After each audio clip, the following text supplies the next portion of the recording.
It has been 12 years since writer-director Jane Campion's last film.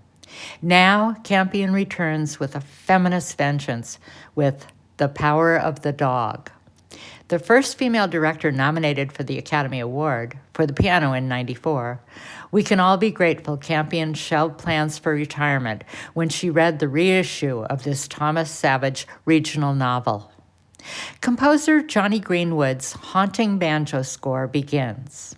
It is Montana, 1925. A boy, in voiceover, tells us, "When my father passed, I wanted nothing more than my mother's happiness. For what kind of man would I be if I did not help my mother, if I did not save her?"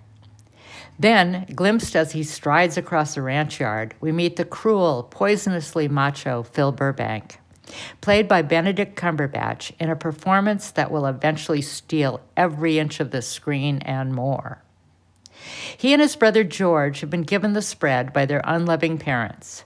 Jesse Plemons subsumes all ego to deliver the meek character George. And while Phil may have graduated Phi Beta Kappa from Yale, his every abrasive move is calculated to negate that.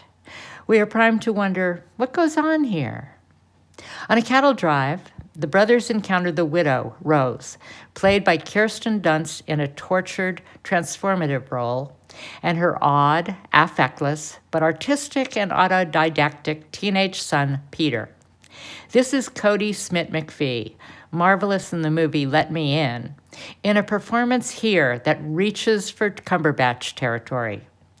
Rose and George find comfort in each other, but once living at the ranch, with Phil's gaslighting and Rose unraveling, what happens echoes the title's reference to Psalm 22, a cry to be saved from the torments of the enemy, with the pleading, "Deliver my soul from the sword, my darling, from the power of the dog." The brilliance of this film is an exquisitely defined revelation, no less important than Peter's earlier questions.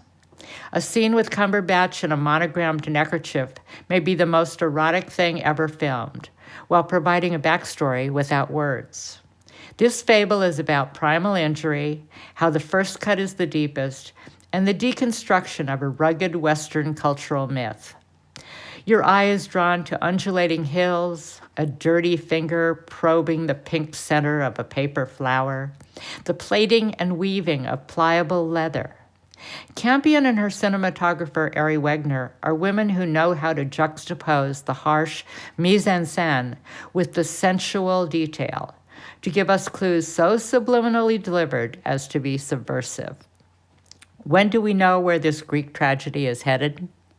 It depends upon when your subconscious grabs the reins, and perhaps how readily one can accept a terrible vengeance as a longed-for deliverance. I refer you to the psalm. For KSQD's Film Gang, this is Maureen O'Connell.